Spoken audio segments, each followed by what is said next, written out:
माहूरची रेणुका देवी, औंढा नागनाथ ज्योतिर्लिंग आणि नरसी नामदेव या पवित्र तीर्थस्थळांचं अधिष्ठान असलेल्या हिंगोलीला हळदीचा जिल्हा म्हणून जगाच्या नकाशावर आणण्यासाठी छत्रपती शिवरायांचा आदर्श, बाळासाहेब ठाकरे यांची 80% समाजकारण, 20% राजकारण ही शिकवण, आनंद दिघे यांचं शिष्यत्व पत्करून राजकारणात 24 तास जनतेसाठी झटणारे मुख्यमंत्री एकनाथजी शिंदे साहेब यांच्या सहकार्यानं आणि अभ्यासू व्यक्तिमत्वाचे धनी उपमुख्यमंत्री देवेंद्र फडणवीस तसंच कामाचा तात्काळ निपटारा करणारे दुसरे उपमुख्यमंत्री अजितदादा पवार साहेब यांच्या सहकार्यानं सुरुवात झाली ती स्वर्गीय हिंद हृदय सम्राट बाळासाहेब ठाकरे हळद संशोधन केंद्राच्या उभारणीला.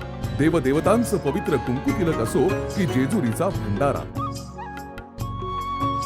नानाविध आजारांवरचा औषधोपचार असो की सौंदर्य प्रसाधनांमधील वापर, प्राचीन आयुर्वेदापासूनचं महत्व असो की आधुनिक काळातील नवनवीन शोध, स्वयंपाकातील विविध पदार्थांचा स्वाद असो की सौभाग्याच्या लेण्यातील पावित्र्य, भारतीय संस्कृतीमध्ये अत्यंत महत्वाची असलेली पण तितकीच दुर्लक्षित अशी ही हरिद्रा अर्थात आपल्या सर्वांच्या परिचयाची हळद.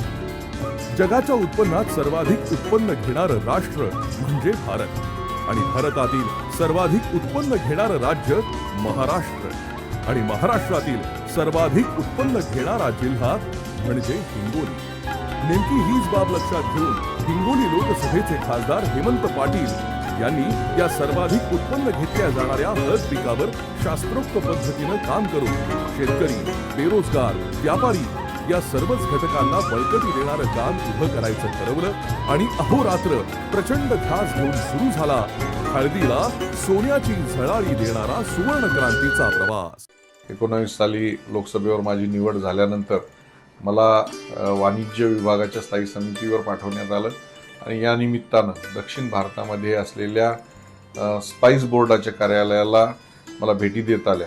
त्यावर त्या स्थानिक भागामध्ये असलेले लवंग, विलायची, दालचिनी, रबर, टी, कॉफी, त्याचबरोबर टोबॅको, नारळाचा काथ्या याच्या वेगवेगळ्या प्रकारचे बोर्ड्स तिथं होते.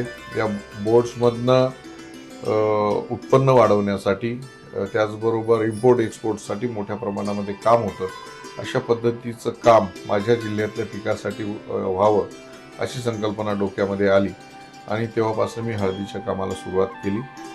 या अनुषंगानं त्यावेळेसचे कृषी मंत्री माननीय दादा भुसे साहेब यांची भेट घेतली आणि त्यांना संकल्पना सांगितली.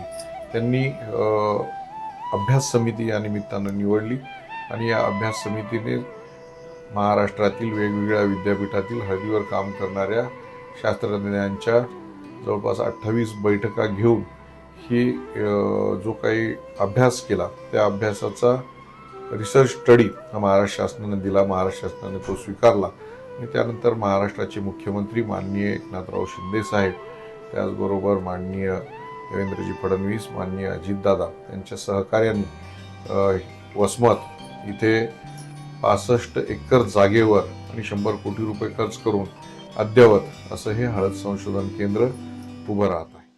राज्याच्या हळद संशोधन आणि प्रक्रिया धोरणाला अनुसरून आम्ही एक सर्वसमावेशक प्रकल्पाचं आयोजन केलंय. माननीय बाळासाहेब ठाकरे हरिद्रा संशोधन आणि प्रशिक्षण केंद्र, वसमत, जिल्हा हिंगोली.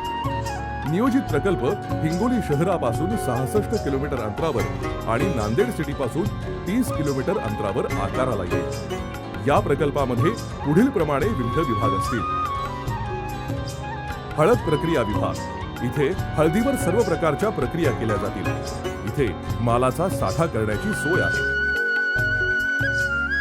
विकिरण केंद्र, इथे मालावर विकिरण प्रक्रिया करून त्याचा साठवण कालावधी वाढवता येतो.